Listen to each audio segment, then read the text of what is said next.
ये दुर्घटना तो नहीं है, ये एक्सीडेंट है। ये रेल विभाग ने कराया है, ये आपका सिस्टम ने कराया है, आपका गवर्नेंस ने कराया है, भारत सरकार का गवर्नेंस ने कराया है। आपने रेल को कभी सीरियसली लिया ही नहीं। क्यों? आपकी मंशा क्या था? आप चाहते थे इसको प्राइवेटाइज करें? इतना बड़ा सेक्टर को, आपका षड्यंत्र हर क्षेत्र को प्राइवेटाइज करने का। रेल मंत्री, ट्रेन चल गया, इतने लोग मरे हैं, सब अभी तक उठाया नहीं गया, और टीवी कैमरा में आ गए देशभक्ति दिखाने, भारत माता की जय, वंदे मातरम। इतना बड़ा क्रिमिनल एक्ट करोगे आप, गुनाह करोगे, जनता के जीवन के साथ खेलोगे, फिर आप देशभक्ति का नारा देख के खिसक जाना चाहोगे।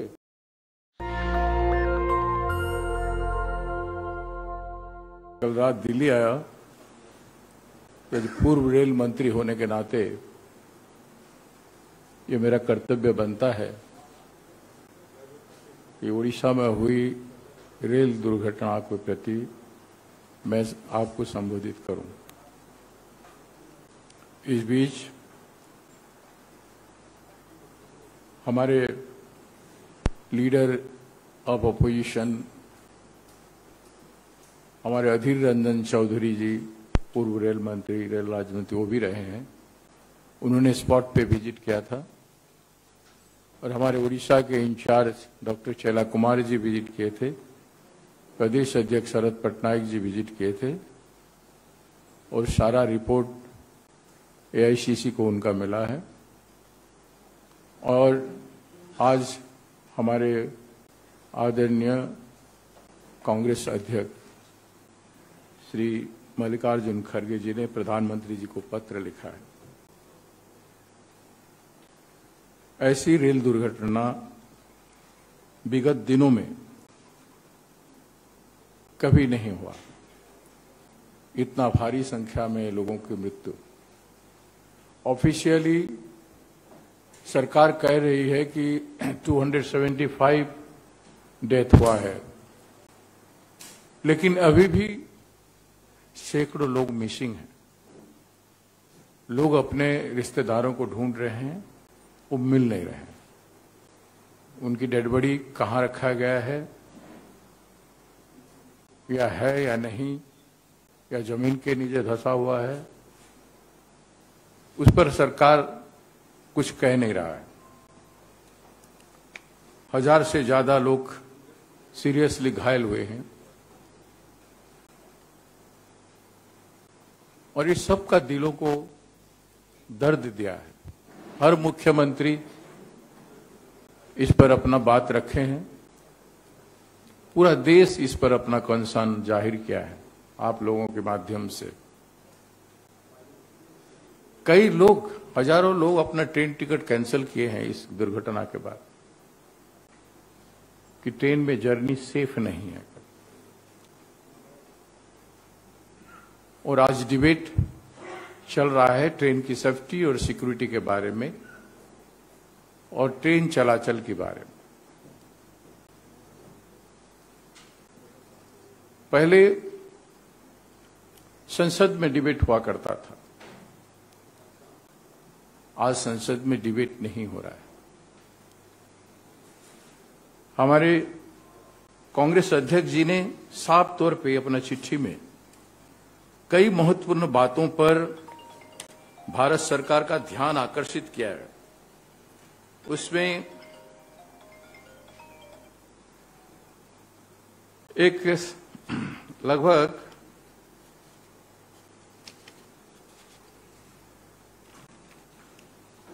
11 बिंदुओं पर जो सेफ्टी, सिक्योरिटी और जो घटनाएं घटी है उन्होंने आकर्षित किया है।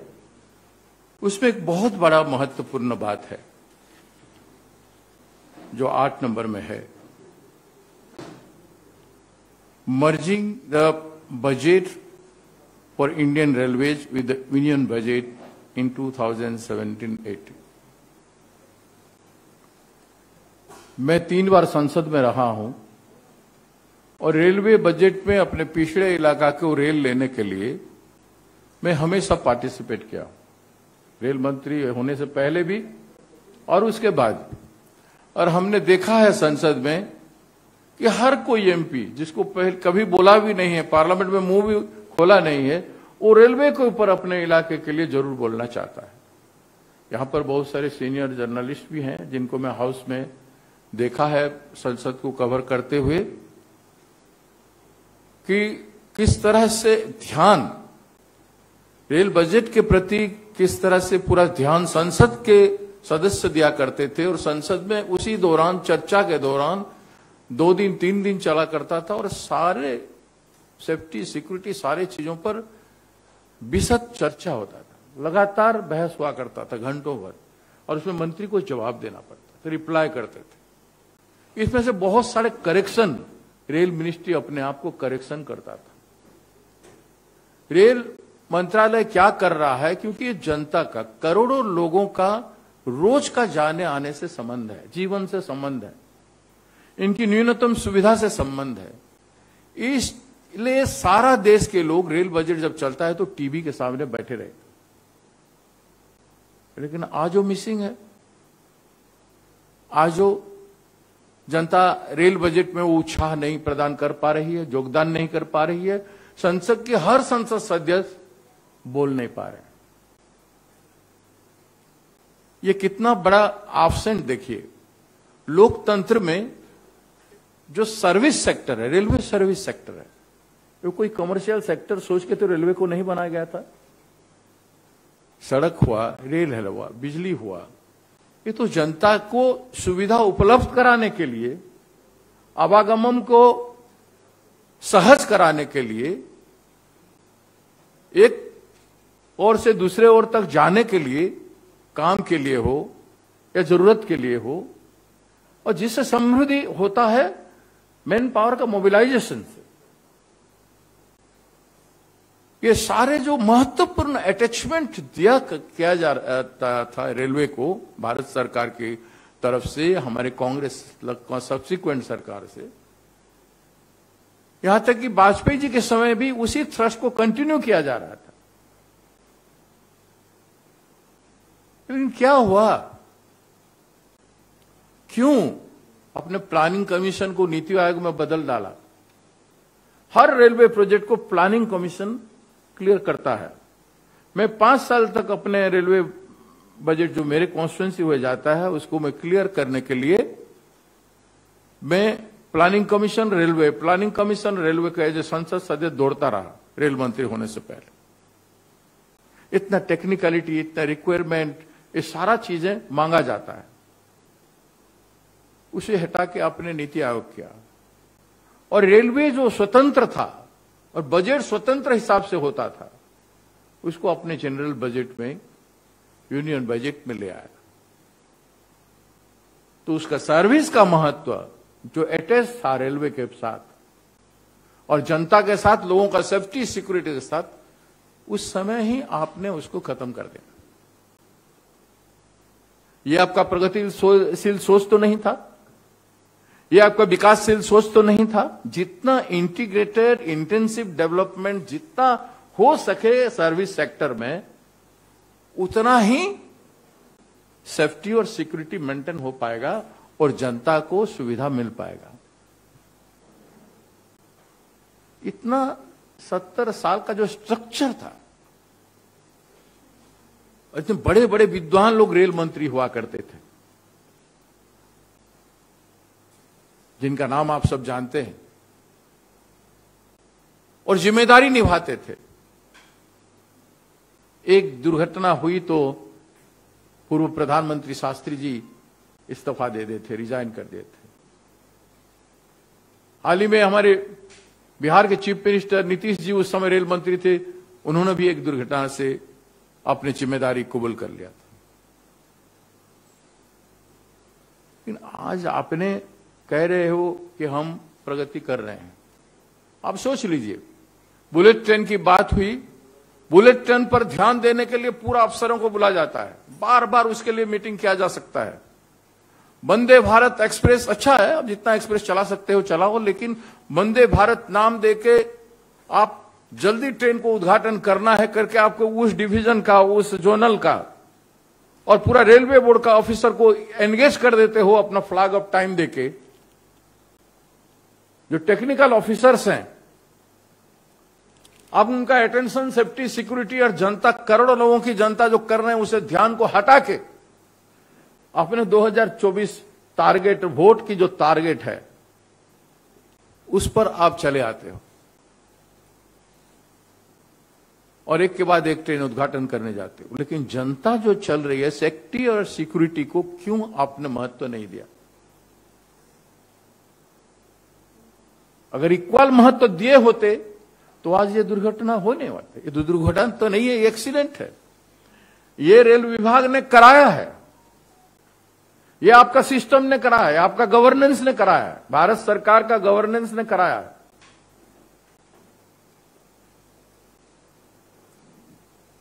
आपने रेल को कभी सीरियसली लिया ही नहीं। क्यों? आपकी मंशा क्या था? आप चाहते थे इसको प्राइवेटाइज करें? इतना बड़ा सेक्टर को, आपका षड्यंत्र हर क्षेत्र को प्राइवेटाइज करने का, और आपने रेलवे को शुरू से ही 17-18 में ही आपने शुरू कर दिया कि उसका बजट को यूनियन बजट में जोड़ के आपने उसको लाइट वेट कर दिया रेलवे को। और तब से आज तक देखिए कितना कटौती है आर्थिक बंटन में। आपने 3 लाख लोगों से ज्यादा आज वैकेंट है। सेफ्टी सिक्योरिटी स्टाफ कितना है देख लीजिए, वहां भी लगभग 1.5 लाख के करीब स्टाफ, वहां भी वैकेंसी है सेफ्टी सिक्योरिटी में। तो कैसे आप सिक्योरिटी मॉनिटर करोगे? क्या रेलवे के पास सिस्टम है? हर रोज रेलवे बोर्ड मॉनिटर करता है ट्रेन मूवमेंट का, सिग्नलिंग सिस्टम का, ट्रैफिक का और रेल का, पटरी का। क्या हर जोनल रेलवेज में हर रोज मॉनिटरिंग होता है? क्या डिविजनल रेलवेज हर रोज देखता है, हर समय सुबह शाम 12 घंटा में एक बार देख पाता है? जब इतना जनता का जीवन सड़क पर जा रहा है तो क्या जो लोग सेफ्टी सिक्योरिटी डिपार्टमेंट हैं और जो बॉस हैं, डीआरएम हो गया, जीएम हो गया, रेल मिनिस्टर हो गया, क्या देश के प्रधानमंत्री देश के करोड़ों जनता का जीवन को सम्मान करते हैं, आदर करते हैं, प्यार करते हैं? तो साल में एक बार मॉनिटर करते हैं। रेलवे सेफ्टी सिक्योरिटी के लिए कभी एक बार प्रधानमंत्री जी 9 साल में मॉनिटर किए हैं और नेसेसरी कार्रवाई का कष्ट किए? आज जो कह रहे हैं, वहां स्पॉट पे गए थे, वहां भारी प्रचार हुआ और कह रहे हैं जो दोषी है उनको दंड मिलेगा। कौन दोषी है? सवाल यही उठता। सब जानते हैं स्टेशन मास्टर के रूम में सिग्नल रहता है, सिस्टम रहता है, 1-2 टेक्निकल पर्सन रहते हैं हर स्टेशन में। बस उतनों को पनिशमेंट हो गया। उस पर जो बैठा है, हर एक के ऊपर जो बैठे हैं, जिनका काम है सिक्योरिटी और सेफ्टी सिस्टम को चलाना, मॉनिटर करना, रिवाइव करना, रिपेयर करना, रिनोवेट करना, इंस्टॉलेशन करना, न्यू चेंज करना, ये सब काम है कि नहीं है? बता दें ये सब काम नहीं है? कितना साल से वो सिस्टम चलता रहा है, कौन देख रहा है? जितना बताए सिग्नलिंग प्रॉब्लम से बता रहे हैं, सीनियर ऑफिशियल रेलवे के कहते हैं, कई न्यूज़पेपर में कई चीजें लिखा है, इंडियन रेलवे सिग्नलिंग सिस्टम के चलते ये हुआ है, इंटरलॉकिंग सिस्टम से ये हुआ है। क्यों हुआ? ममता बनर्जी जी के समय में रक्षा कवच का एक सिस्टम को लागू करने का था। 70,000 किलोमीटर रेलवे लाइन है, लेकिन आपने बजट की प्रावधान के लिए आपने केवल 2,000 के लिए प्रावधान क्या है? केवल 2,000 कैसे होगा? और उसमें भी बजट में आपका एलोकेशन केवल 137 करोड़ रुपया है, एकदम नेग्लिजिबल। 70,000 किलोमीटर रेलवे लाइन में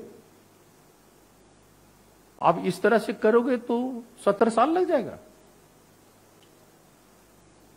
कब देखेंगे रक्षा कवच कब पूरा होगा?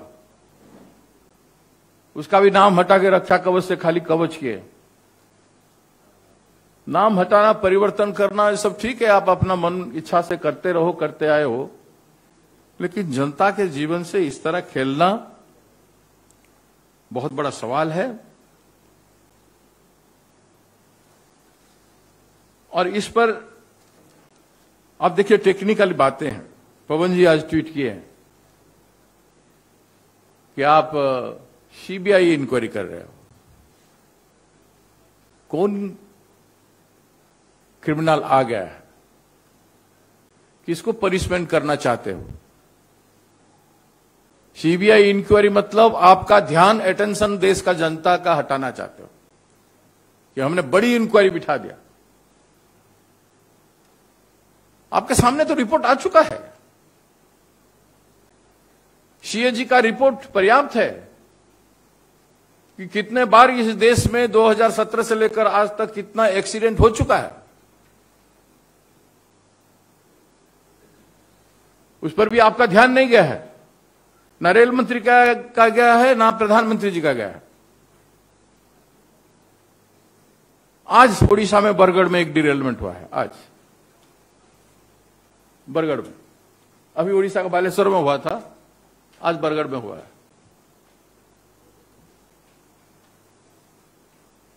तो रोज रोज की मामला बन गया है। आप ट्रैक रिन्यूअल, ट्रैक रिप्लेसमेंट तो केवल बजट में कहने में रह गया है, लेकिन काम में नहीं आ पाया।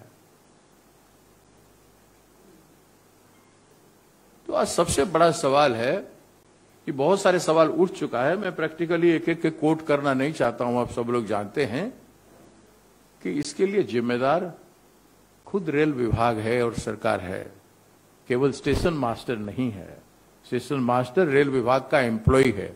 उस एम्प्लॉय सोया है कि नहीं सोया है, कितना घंटा काम किया है, और वो स्वच्छ है कि नहीं, उसका स्वास्थ्य काम करने लायक है कि नहीं, उसका दिमाग ठीक है कि नहीं, क्योंकि जनता का जीवन से खेलने वाला, काम करने वाला का दिमाग स्वस्थ होना चाहिए। ड्राइवर गाड़ी चलाते हुए नींद पलक में ले लेता है तो एक्सीडेंट हो जाता है, उसका मालिक और परिवार का देहांत हो जाता है। उसी तरह से जो बैठा है जनता का जीवन को संचालित करने के लिए, आवागमन को, उसी तरह से आपको मॉनिटर, ह्यूमन लाइफ का मॉनिटरिंग क्यों नहीं किया गया? आपने सस्ते में स्लोगन दे दिया कि हम दंड दे देंगे। आपको दंड कौन देगा? आप खुद जिम्मेदार हैं। यह बहुत बड़ा सवाल है। देश की जनता इस बात को देख रही है। हम आशा करते हैं कि देश की जनता के सामने जो सवाल हैं उसका जवाब आने वाले दिनों में सरकार को देना चाहिए। रेल मंत्री, ट्रेन चल गया, इतने लोग मरे हैं, सब अभी तक उठाया नहीं गया, और टीवी कैमरा में आ गए देशभक्ति दिखाने, भारत माता की जय, वंदे मातरम। अगर ऐसा ही देशभक्ति है तो आम लोगों के जीवन के साथ क्यों खिलवाड़ कर रहे हो? इनकी सुरक्षा के लिए आप क्यों नहीं अपना सब कुछ देते? तो आपको देश सलाम करता। इतना बड़ा क्रिमिनल एक्ट करोगे आप, गुनाह करोगे, जनता के जीवन के साथ खेलोगे, फिर आप देशभक्ति का नारा देकर खिसक जाना चाहोगे। क्रिमिनल तो आप हैं। नेशनल दस्तक की आपसे गुजारिश है कि अगर इसको बचाना चाहते हैं तो नेशनल दस्तक को सब्सक्राइब करने के लिए रेड कलर के सब्सक्राइब बटन को दबाएं, फिर बेल आइकन की घंटी दबाएं। नेशनल दस्तक को बचाने के लिए बहुत जरूरी है कि हर खबर को शेयर करें, लाइक करें, कमेंट जरूर करें।